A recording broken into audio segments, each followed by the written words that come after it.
हाय, तर मी आज तुमच्यासोबत ना सांबर रेसिपी शेअर करणार होते. तीही 15 मिनिटात आणि झटपट होणारी अशी सांबर रेसिपी आज आपण बघणार आहोत. तर बघा इकडे मी काही साहित्य घेतले होते आणि तेही तुम्हाला दाखवणार आहे. तर इकडे मी भोपळा घेतला होता, तुरीची डाळ घेतली होती, एक बटाटा आणि एक टोमॅटो घेतला होता. हे सगळं मी बारीक कट करून घेतलं होतं आणि माझ्याकडे ना शेवग्याच्या शेंगा नव्हत्या, तर मी त्या स्किप केल्या होत्या. तुमच्याकडे असेल तर तुम्ही टाका त्यात. तर इथे ना मी हळद टाकली होती कलर येण्यासाठी. आता हे सगळं ना परतून घ्यायचंय आणि त्यात पाणी ॲड करायचंय. पाणी ॲड केल्याच्या नंतर ना आपल्याला कुकरचं झाकण लावून घ्यायचंय. इथे 3 शिट्ट्या मी त्याच्या काढून घेतल्या होत्या आणि 3 शिट्ट्यामध्ये ना माझी डाळ इतकी छान शिजली होती ना, बघा मॅश करायची तिला काही गरजच पडली नव्हती. जास्त मॅश करायची गरज नाही पडत आणि त्याच्यानंतर ना मला फोडणी द्यायची होती. तर फोडणी देण्यासाठी ना इथे मी तेल गरम केलं. त्याच्यात जिरे, मोहरी टाकून व्यवस्थित तडतडून दिला आणि त्याच्यानंतर ना लसूण पेस्ट टाकली मी, आलं लसूण पेस्ट. तीही व्यवस्थित परतून घ्यायची आपल्याला ब्राउन होईपर्यंत आणि त्याच्यानंतर कढीपत्ता ॲड करायचा.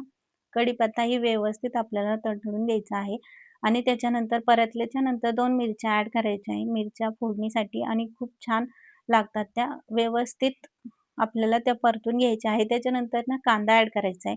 तर कांदा मी इथे ना लांबच चिरून घेतला होता. तुम्हाला जर बारीक हवा असेल तर तुम्ही बारीक कापून घेऊ शकता.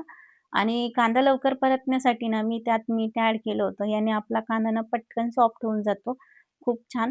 आणि चला तर परतून झाले आणि त्याच्यानंतर ना मी आता यात मसाले ॲड करणार आहे. तर मी मसाला घेतला होता सांबर मसाला, तो ॲड केला आणि त्याच्यानंतर लाल तिखट टाकलं होतं 2 चमचे. ते व्यवस्थित मी परतून घेतलं. हे परतून झाल्याच्या नंतर ना मी त्यात आपण शिजवलेली डाळ ॲड केली. डाळही व्यवस्थित छान शिजल्यामुळे ना बघा किती छान कलर आलाय तिला. अ, छान शिजल्यामुळे ना खूप छान अशी दिसतही होती ती.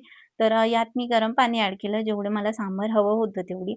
तर पाणी ॲड केल्याच्या नंतर ना मी त्यात कोथिंबीर ॲड केली. कोथिंबीर ॲड केल्याच्या नंतर ना त्यात मीठ ॲड करायचंय. आपण पहिले थोडंच मीठ टाकलं होतं, पण आता जास्त मीठ टाकायचंय थोडं. मीठ टाकून घेतलं. त्याच्यानंतर ना मी त्यात हिंगही ॲड केलं.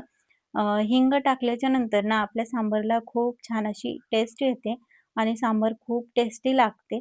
तर बघा किती छान अशी तरी आली होती लाल तिखट टाकल्यामुळे सांबारला. तुम्हीही नक्की अशी सांबार बनवून बघा आणि मला कमेंट करून सांगा, की सांबार कसं झालंय तुमचंही. आणि त्याच्यानंतर ना मी YouTube चॅनलवरती ना एक इंट्रोडक्शन व्हिडिओ शेअर करणार आहे.